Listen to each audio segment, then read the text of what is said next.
जागरण मंच और उनके पदाधिकारी और साथियों को मैं गोविंदाचार्य प्रणाम करता हूँ। आज हम लोग स्वदेशी के संदर्भ में विचार करने के लिए आए हैं कि आज के समय में स्वदेशी की क्या और कितनी उपयोगिता है, इसका विचार हम लोग कुछ कर लें। पिछले दिनों 2 किताबों को देखने का मौका मिला। एक है फ्रैंक के द्वारा लिखी हुई, उसका विषय है 5000 साल बनाम 500 साल। मतलब 5000 सालों में जितना समाज में और तरह से परिवर्तन हुआ है, उससे भी ज़्यादा गति से और ज़्यादा परिवर्तन पिछले 500 वर्ष में हुआ। और पिछले 500 वर्ष में जितना बदलाव आया है, उसमें साइंस टेक्नोलॉजी का भी रोल रहा है, अर्थव्यवस्था का रोल रहा है, उपनिवेशवाद, हथियारवाद, सरकारवाद, बाजारवाद का रोल रहा है। ऐसी स्थिति में वो पिछले 100 साल में जो बदल हुआ है, वो पिछले 400 साल में नहीं हो पाया, 500 साल में नहीं हो पाया। एक तो ये बात कही गई। दूसरी बात, ये कोई गति प्रगति का लक्षण नहीं है, जरूरी नहीं है। गति के साथ दिशा का भी अगर महत्व लेंगे तभी वो गति प्रगति का रूप धारण करती है। सही दिशा में की गई गति ही प्रगति है। उसी प्रकार दूसरी किताब देखने को मिली थी। उनका कहना था कि 1 लाख वर्ष के मानव इतिहास, उसको कवर किया था लेखक ने, होमो सेपियंस के नाम से किताब थी। उसके लेखक हैं इजरायली, जो अमेरिका में है शायद, हरारी उनका नाम है। उनकी स्थापना ये है कि धीरे धीरे पिछले 200 वर्षों में टेक्नोलॉजी बढ़ते बढ़ते, टेक्नोलॉजी का और रूपांतरण होते होते आज की स्थिति में हम जहाँ तक पहुँचे हैं, उसमें 4 प्रकार की टेक्नोलॉजी विशेष रूप से समाज के अंदर अत्यंत परिणामकारी और महत्वपूर्ण हो चली हैं। उसमें रोबोटिक्स है, आर्टिफिशियल इंटेलिजेंस है, बायोटेक्नोलॉजी है और जेनेटिक इंजीनियरिंग, जिसमें क्लोनिंग वगैरह सब भी आता है, जिसमें जीएम फसलें भी आती हैं। इसलिए इसका रोल बढ़ रहा है। तो उसमें लेखक ने सवाल किया है, फिर ये सब तो मैन रिप्लेसिंग टेक्नोलॉजीज है, मनुष्य ही इसमें खारिज होगा, तो सारी वैश्विक व्यवस्था में कितने मनुष्यों की जरूरत रहेगी और ये व्यवस्थाएं, उसका फिर उद्देश्य क्या रहेगा, परिणाम क्या होंगे। ये सारे पहलू उन्होंने 1 लाख वर्ष के मनुष्य के इतिहास के जो होराइजन है उनका, उसको ध्यान में रखकर उन्होंने लिखा है। खैर, ये सब तो बात हो गई। अब पिछले 500 वर्षों के, जैसे मैंने कहा कि उपनिवेशवाद, उसे प्रोटेस्टेंटिज्म में एक पहलू आया था कि man is supreme and man is conqueror of nature. और दूसरा एक विषय आया था उस समय में, जिसमें हम कह सकते हैं कि बस जो स्थितियाँ हैं विश्व की, उसको हम अर्थकरी ही देखना चाहिए, अर्थ के उद्देश्य से ही देखना चाहिए, भौतिक दृष्टि से ही देखना चाहिए।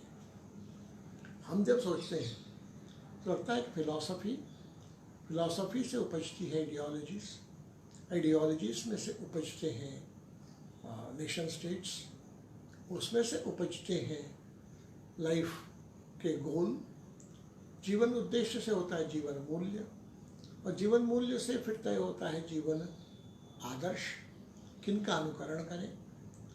तो यद्यत आचरति श्रेष्ठः तत्तदेव इतरे जनाः के आकार, वही जीवन शैली में परिणत होता है।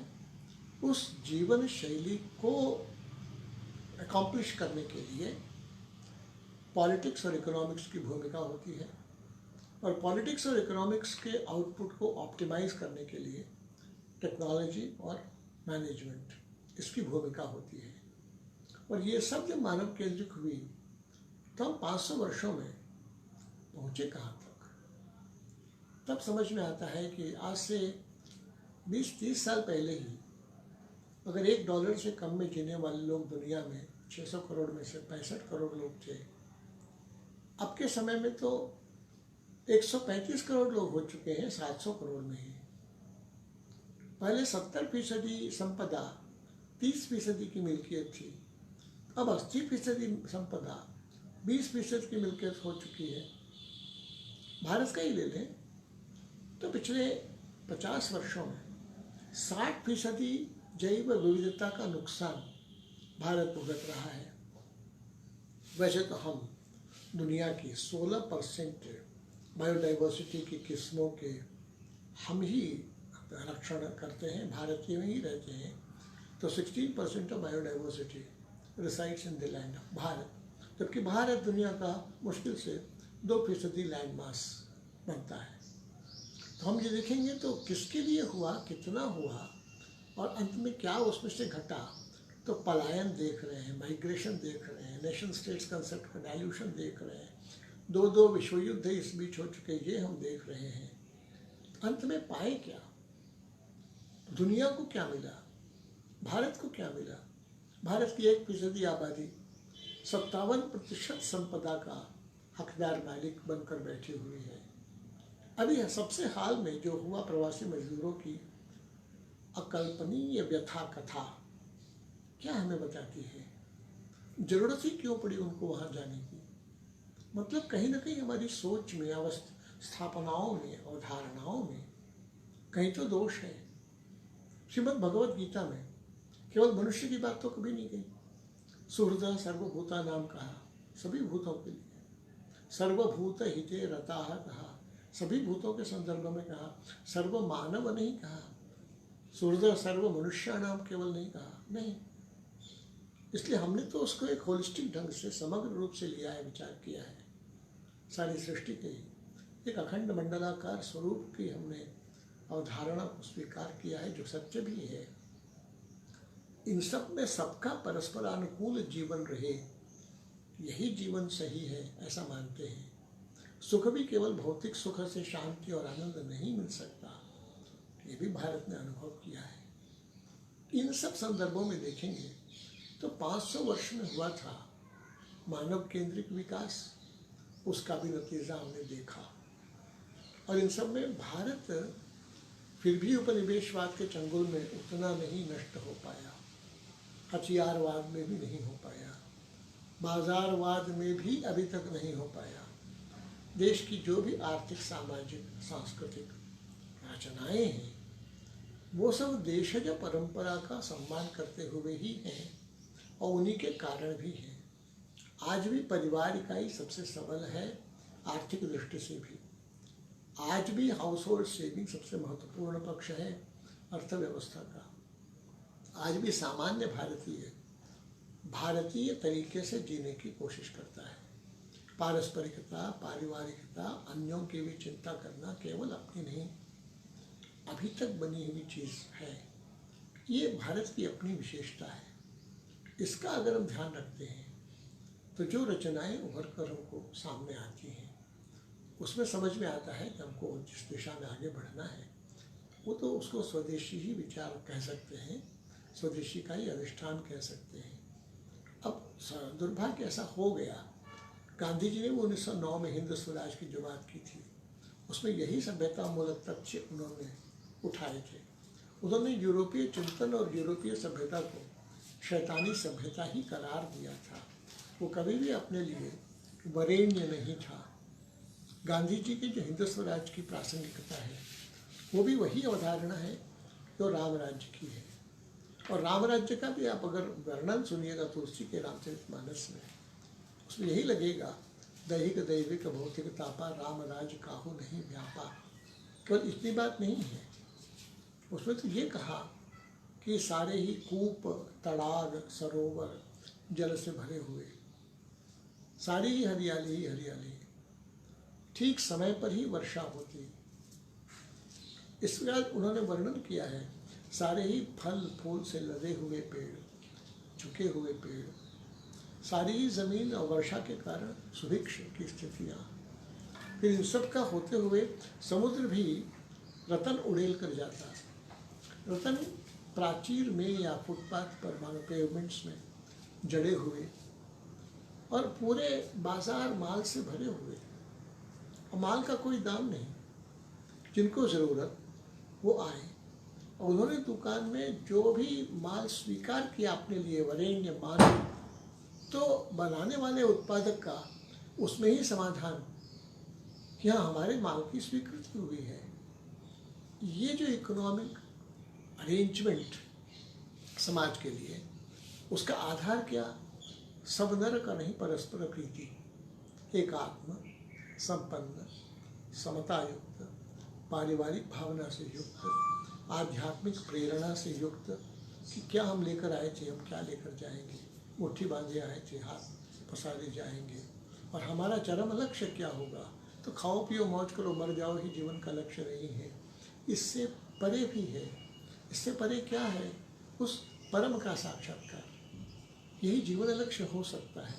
अभौतिक जीवन मूल्य, उसके लिए उस अभौतिक जीवन मूल्य के अनुसार जीने वाले फिर ऐसे ही ऋषि लोग, सामान्य कृषिकार भी उसी का अनुकरण कर रहे, ऐसी जीवन शैली, तो उसके कारण फिर यहाँ रंतिदेव भी पैदा होंगे, दधीचि भी पैदा होंगे, विश्वामित्र भी पैदा होंगे, भरद्वाज भी पैदा होंगे, अगस्त्य पैदा होंगे, अत्रि पैदा होंगे।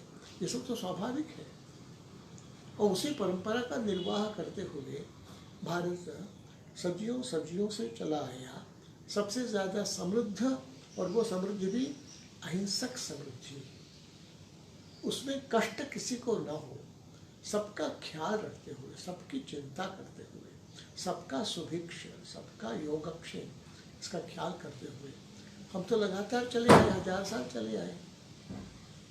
अब ये समझिए कि पिछले 200 वर्षों से ही कुछ विपन्नता की स्थिति भारत की आई।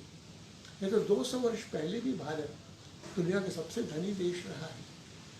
सारी दुनिया जब उस दिशा में बढ़ी, भारत ने अपनी जड़ों से जुड़कर ही रहना सीखा और उसमें समझ लिया कि प्रकृति के हम हिस्सा हैं, कॉन्करर ऑफ नेचर नहीं है, पार्ट ऑफ नेचर है, उसके हिस्सा है।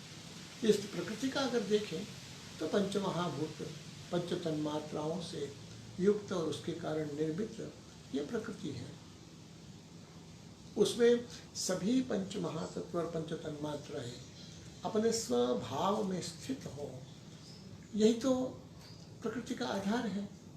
और इस स्वभाव को स्थिर रखकर परस्परावलंबन, परस्परानुकूलता के सिद्धांत को समझते हुए जो जीवन शैली, जो जीवन की स्थिति को देखते हैं तो लगता है कि अब एक युग परिवर्तन का आ रहा है। 500 वर्ष तक जो व्यवस्थाएं चली, उसने जिस तरह से पूरी दुनिया को भटका कर रखा है, पूरी दुनिया निजात चाहती है। उस निजात के संदर्भ में जो 500 साल से चला है, उसमें था कि प्रकृति का कुछ भी हो, प्रकृति विध्वंस हो जाए तो हो जाए, प्रकृति की कीमत पर भी मनुष्य का भौतिक सुख ही हमें वरेण्य है, ऐसी इच्छा होना, यही है मानव केंद्रित विकास की अवधारणा।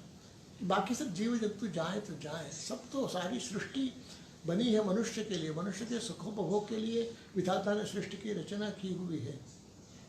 उससे परे भारत ने जो दृष्टि दी है वो है प्रकृति केंद्रित विकास की। जमीन, जल, जंगल, जानवर, पशु, पक्षी, पहाड़, पेड़, पानी, सबकी अपनी डिवाइन एग्जिस्टेंस है, सबकी अपनी दिव्यता है, उसकी स्वीकृति स्वयं में है। नदियाँ केवल मनुष्य के लिए नहीं है, पहाड़ केवल मनुष्य के लिए नहीं है, और भी कितने ही 84 लाख योनियों के लिए संरक्षक स्थान है, ये सब सबके लिए है। इसलिए जल को हम अगर कुछ भी करते हैं, उसका अविरल प्रवाह को रोकते हैं, तो उसके कारण जो उस पर अवलंबित सारी ही जैव सृष्टि है, उसका क्या होगा? फिर समुद्र तक पानी जाए, फिर उसमें से भाप बने और वापस कहीं वर्षा के लिए आवे, ये सारे एक संतुलित सृष्टि बनी हुई है, सबका विचार किया गया है। आप खुद देखिए, कोई पक्षी है, कितनी दूर उड़ता है, तो उतनी ही दूर उड़ेगा, उतनी ही दूर में उसके लिए खाने की व्यवस्था प्रकृति ने की है, जिससे वो सुरक्षित शाम को लौट आए। गाय है, उतनी ही दूर चलेगी, फिर लौट आएगी। केवल मनुष्य और मनुष्य ही है जो प्रकृति के नियमों का उल्लंघन करता है। इसलिए मनुष्य को वैसे संस्कारों की जरूरत है, शिक्षण की जरूरत है कि जमीन, जल, जंगल, जानवर सब उसके लिए नहीं है, उनके साथ अनुकूल जीवन और तद अनुसार जीविका प्रस्थापित करना, ये मनुष्य का दायित्व है। मनुष्य भी सुखी तभी हो सकता है। इसके इतने उदाहरण अब समझ में आते हैं। अब देखिए, जैसे मिर्ज़ापुर के पास थी, मिर्ज़ापुर के पास एक लकड़बग्घे की समस्या आई, उसके पश्चात नील गाय की समस्या आ गई। नील गाय की संख्या अनियंत्रित सी हो चली, 50-50, 60-60 के झुंड में आने लगे। अब उसका क्या किया जाए, ये जो विषय चला तो समझ में आया कि उसका मूल कारण तो ये नहीं है। मूल कारण है कि जो कीटनाशक और रासायनिक खाद दी गई थी, उसके परिणाम स्वरूप जो मवेशी उसके अतिरिक्त सारे घास को खा गए, परिणाम हुआ कि वो मरे। उनका जहरीला मांस छोटे पशु जो खाए, गीद खाए, कौवे खाए, सब मरे। उसके बाद अब पहले ऐसा होता था कि नीलगायें दौड़ती थी, प्रजनन के बाद छोटे छोटे बच्चे उनके पीछे दौड़ भी लगाते थे, तो छोटे छोटे ये पशु उन पर झपटते थे और इनका आहार हो जाता था और नीलगाय की जनसंख्या का नियंत्रण हो जाता था। कहते हैं ना कि भक्ष्य भक्षक संबंध भगवान ने बना के रखा है प्रकृति में। वो संबंध का तकाजा यही है कि भक्षक हमेशा कम, भक्ष्य हमेशा ज़्यादा। भक्षक हमेशा कम, भक्ष्य हमेशा ज़्यादा। कभी ऐसा नहीं सुना गया कि जंगल में शेर ज़्यादा हो गए, हिरन कम हो गए। ऐसा कभी नहीं सुना गया कि नदियों में, समुद्र में घड़ियाल ज़्यादा हो गए, मगर ज़्यादा हो गए, मछलियाँ कम हो गई। सब व्यवस्था की हुई है। इसकी पवित्रता को समझना, इसकी दिव्यता को समझना, इसकी सुसंगतता के अनुसार अपने जीवन की रचना करना, ये आपके समय का, जिसको आप कहते हैं कि थॉटलेस ग्लोबलाइजेशन की अवस्था है, अविचारित वैश्वीकरण की अवस्था है। तो उसके बारे में विचार करते हुए एक पैराडाइम शिफ्ट की अभी ज़रूरत है, जिसमें मानव केंद्रिक विकास जो एंथ्रोपोसेंट्रिक डेवलपमेंट की जगह पर इकोसेंट्रिक डेवलपमेंट की ओर हमको बढ़ना पड़ेगा। इकोसेंट्रिक डेवलपमेंट की तरफ बढ़ेंगे तो पैरामीटर्स ऑफ डेवलपमेंट, मापदंड भी जो विकास के हैं वो सब बदलेंगे। वो सब बदलेंगे तो जीडीपी ग्रोथ रेट का कोई मूल्य नहीं रहेगा। उसकी जगह पर ज़मीन अगर अधिक उर्वरा बनी, अच्छी स्वस्थ रही, यानी विकास। ज़्यादा खाद कीटनाशक डालना पड़ा यानी विनाश। जलस्तर बढ़ा तो विकास। मनुष्य और जीव जंतु के संबंध, जीव जंतु के पक्ष में गए तो क्योंकि सृष्टि ही ऐसी है कि जल ज़्यादा, थल कम, थल ज़्यादा, वनस्पति कम, वनस्पति वृक्ष ज़्यादा, पशु पक्षी जानवर कम, पशु पक्षी जानवर ज़्यादा, मनुष्य कम। इस रचना का सम्मान करना ज़रूरी है। और इसके आधार पर जब देखते हैं तो हमको बोरिया बाबा की ही याद आती है। उन्होंने कहा, देखो बेटा, बस पंच महाभूत और पंच तन्मात्राओं को उनके स्वभाव में स्थित करो, वही विकास है। उसी से पर्यावरण, उसी से पारिस्थितिकी, सब इकोलॉजी सब बचेगी, और वही इकोसेंट्रिक डेवलपमेंट है, ये उन्होंने कहा था। तो प्रकृति का संपोषण ही विकास का सही रास्ता है। एक समय था जब हम कहा करते थे जियो और जीने दो। अब वक्त की पुकार है, जीने दो तब जियो।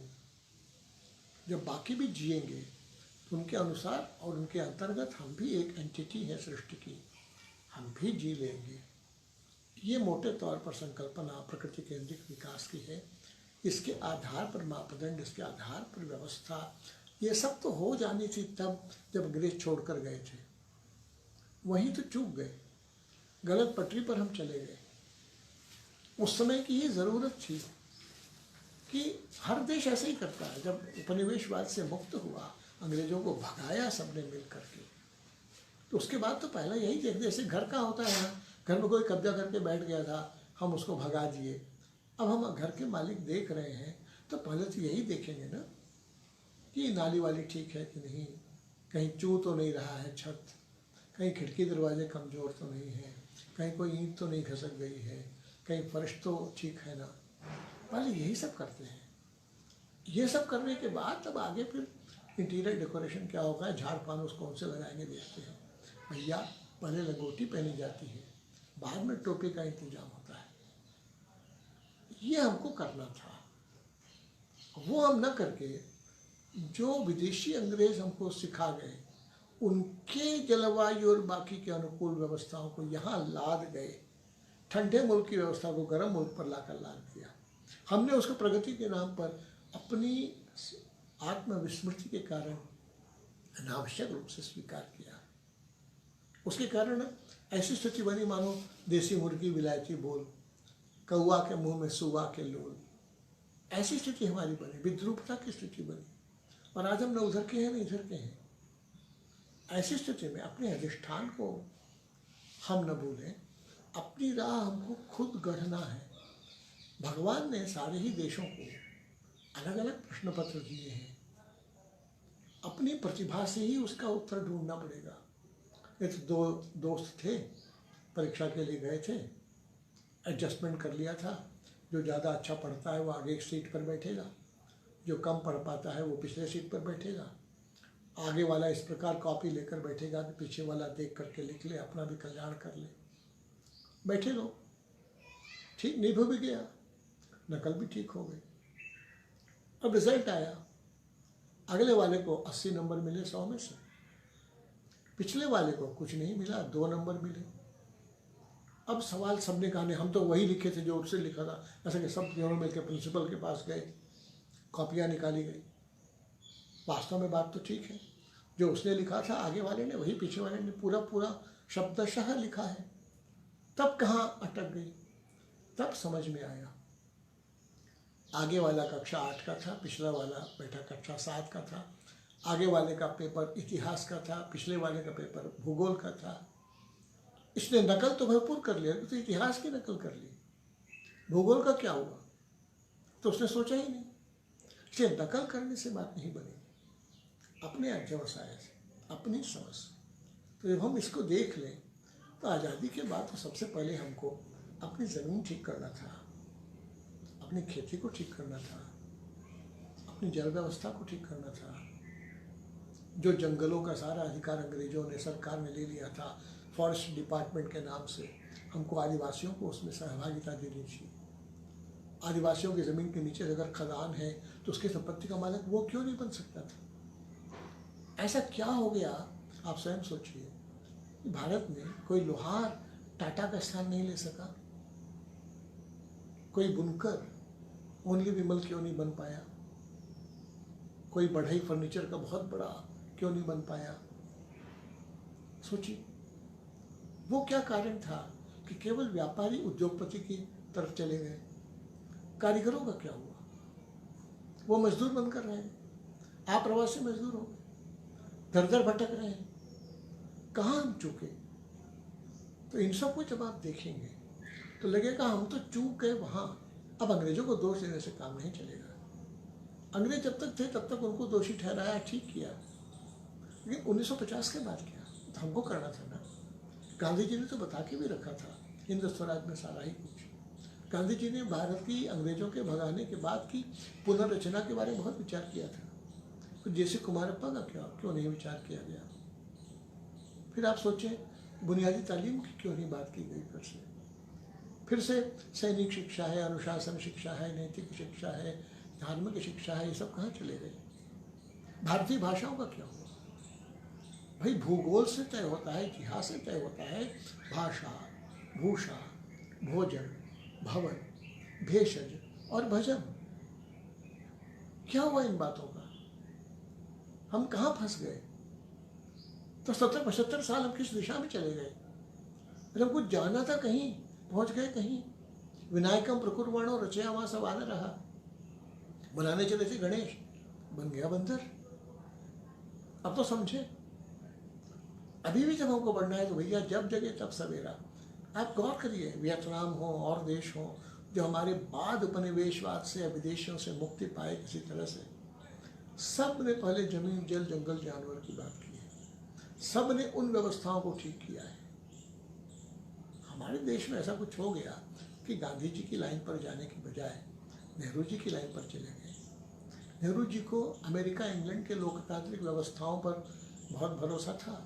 उसके साथ साथ रूस घूमकर आ जाने के कारण उनको एक जाइजेंटिसिज्म, भीमकाय व्यवस्थाओं के प्रति एक आकर्षण, मोह ये भी उत्पन्न हुआ।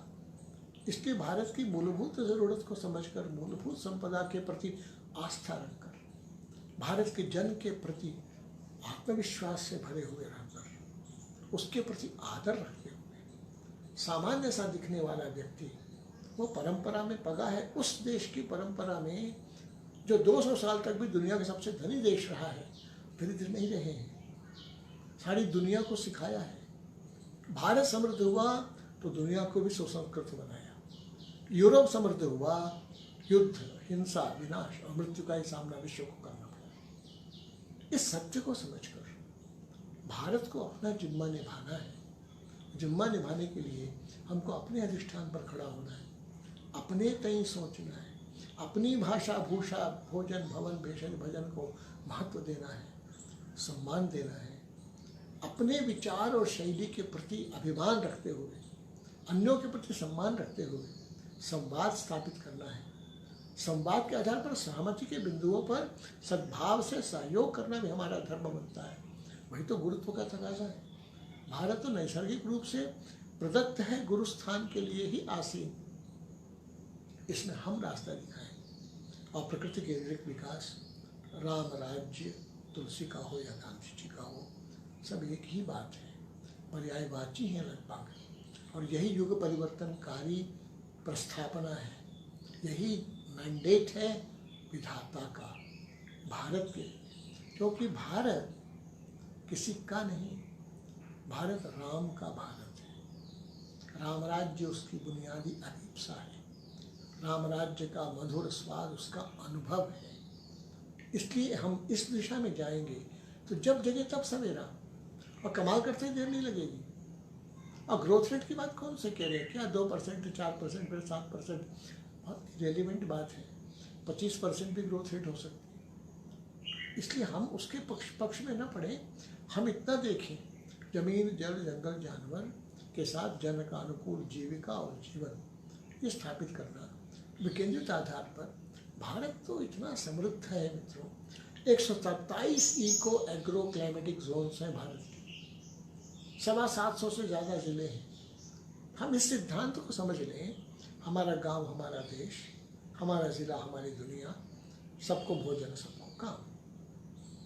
हम इस बात को समझकर जब योजना बनाएंगे तो हर जिले का रिसोर्स एटलस तो बन जाता। यूएसपी क्या है हर जिले की, ये भी तो हो जाती।